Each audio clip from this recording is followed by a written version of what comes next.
విశాఖ జిల్లా రాజకీయాలు హాట్ గా మారుతున్నాయి. రాజధాని అమరావతి తర్వాత విశాఖపైనే ఫోకస్ పెట్టారు సీఎం చంద్రబాబు.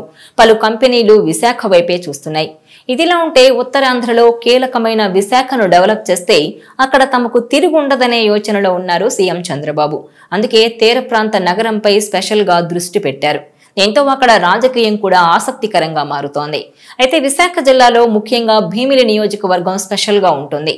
ఇతర నియోజకవర్గాలకు భీమిలికి మధ్య చాలా తేడా ఉంది. భీమిలి అంటేనే పొలిటికల్ బ్యాటిల్ ఫీల్డ్ గా గుర్తింపు తెచ్చుకుంది. ఎవరు గెలిచినా ఇక్కడ రాజకీయం ఓ రేంజ్ లో ఉంటుంది. గతంలో వైసీపీ నాయకుడు మాజీ మంత్రి అవంతి శ్రీనివాసరావు అయినా, ప్రస్తుత ఎమ్మెల్యే మాజీ మంత్రి టీడీపీ నేత గంటా శ్రీనివాసరావు అయినా అక్కడ దూకుడుకు మారుపేరుగా చెబుతారు. అయితే అవంతితో పోల్చుకుంటే గంటా మరింత దూకుడుగా ముందుకెళ్తారని అంటారు. దీంతో భీమిలి పాలిటిక్స్ ఎప్పుడూ హాట్ టాపిక్ గానే ఉంటాయి.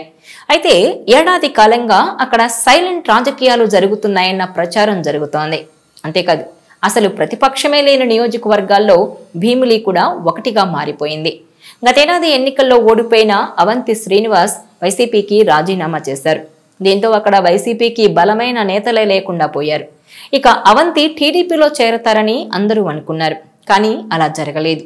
అందుకు రకరకాల కారణాలు చెప్తారు. అవి ఏవైనా సరే ఆయన మాత్రం మౌనంగానే ఉండిపోయారు. దీంతో బహిరంగంగా అధికార ప్రతిపక్ష నాయకుల మధ్య వాడివేడి కామెంట్లు, సవాళ్లు వంటివి లేకుండా భీమిలి ప్రశాంతంగా ఉందనే వాదన బయట జోరుగానే వినిపిస్తోంది. కానీ ఇది నాణానికి ఒకవైపు మాత్రమే. మరో కోణంలో మాత్రం సైలెంట్ వార్ నడుస్తోందన్న ప్రచారం జరుగుతోంది.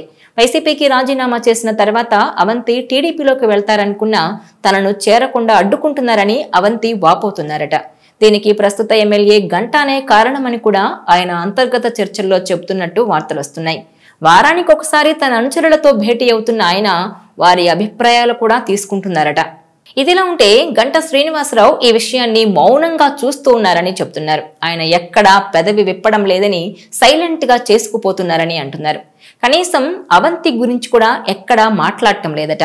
అయితే తెరచాటున మాత్రం అవంతిని అడ్డుకుంటున్నారన్నది రాజకీయంగా వినిపిస్తున్న మాట.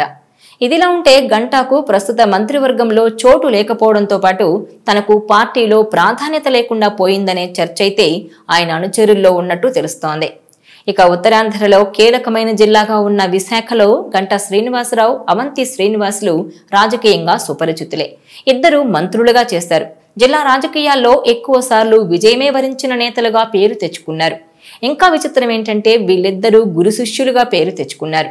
ఇక తన సుదీర్ఘ రాజకీయ జీవితంలో ఓటమెరుగని నేతగా నిలిచారు గంటా శ్రీనివాసరావు. 10 ఏళ్ల తర్వాత గత ఎన్నికల్లో భీమిలి నుంచి పోటీ చేసిన గంటా తన శిష్యుడిగా పేరొందిన అవంతి శ్రీనివాసరావుపై పోటీ చేసి గెలిచారు.